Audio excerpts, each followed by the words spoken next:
Today, we're diving into a really powerful and honestly a pretty troubling story from Barao, Somaliland.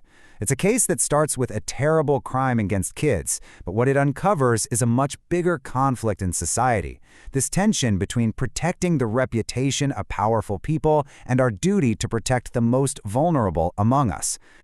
This quote from lawyer and human rights defender Yousef Timaade just hits it right on the head. It perfectly captures the heart of the issue, doesn't it? Are we wired to jump to the defense of powerful figures or to fight for justice for those who have no power? Let's unpack how this exact question played out in a very real case. You see, this whole debate wasn't just some abstract idea.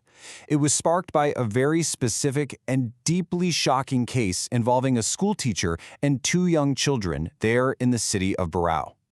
Okay, so let's just lay out the facts, exactly as the Attorney General's office presented them.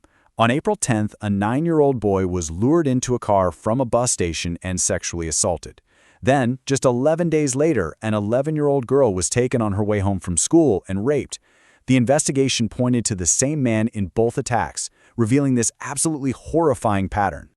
So after these horrific crimes, the investigation kicked off, and the case made its way into the legal system. But as you're about to see, the road to justice was anything but simple or straight.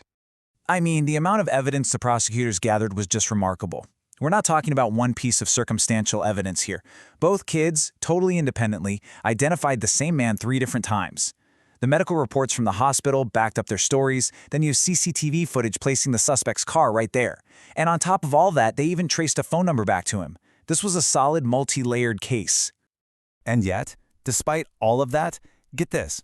The first court to hear the case basically said, yep, a rape happened, but we don't have enough evidence to prove he was the one who did it. And they let him go. It was only when the case went to the higher appeal court that they looked at the exact same evidence and came to a completely different conclusion. Guilty. A total 180. And the appeal court's verdict was decisive. They handed down a 14-year sentence, 7 years for each crime, plus compensation for the victims' families. This proved that the evidence really was strong enough all along. But here's the thing. The story doesn't end there in the courtroom. Not even close. Because the real crisis here wasn't just what happened inside the courtroom. It was what happened outside, in the court of public opinion. The community's reaction revealed this deep, really troubling split. And this brings us to the million-dollar question, right? You have 2 kids telling the same story. You have medical reports. You have video evidence. So why did so many people, including respected community and religious leaders, rush to defend the accused teacher, sometimes before they even knew all the facts? The damage from that rush to judgment is just devastating. It sends this chilling message to every child and really to every victim. Your voice doesn't matter. Your pain isn't as important as a powerful person's reputation. It creates this culture of silence, where people become terrified to speak up because they think, who's even going to believe me? So how do we even begin to make sense of a reaction like that? Well, the author of our source material, Yousef Timaade, gives us a really powerful way to think about it, and it all revolves around this one simple but incredibly profound idea. Here it is. This is the core of his argument. A Quranic teacher is not the Quran. It's such a critical distinction, right? A teacher is a human being. They are fallible. They are capable of making mistakes, capable of sin. And to question the actions of a human teacher is not the same as questioning the Holy Scripture he teaches. The two have to be seen as separate. This really gets to the danger of it all. The author argues that when you start confusing the two, when you treat a fallible man as if he's as perfect and untouchable as the Scripture itself, that's not just a simple mistake. He says it's dangerous, and it's actually completely at odds with core Islamic principles of justice and holding people accountable. And this confusion isn't just some abstract, philosophical problem.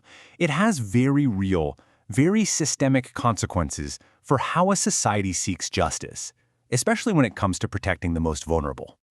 Just look at how this plays out when it comes to making laws. On the one hand, you have some groups pushing what's called the Saab doctrine.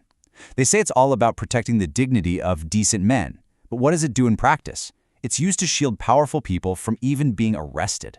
And on the other hand, you have a modern sexual offenses bill, a law designed to actually help survivors, but it gets stalled and blocked because opponents frame it as a threat to tradition.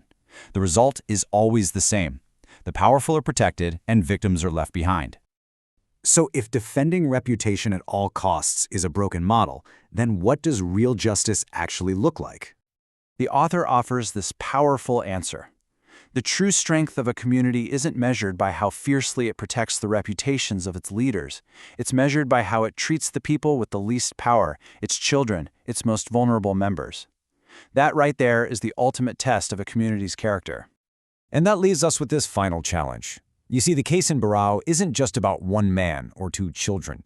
It's about a community at a crossroads. Will the choice be to ignore uncomfortable truth to protect prestige, or to finally accept that for justice to mean anything at all, it has to apply to everyone, no exceptions? And that's not just a question for Somaliland.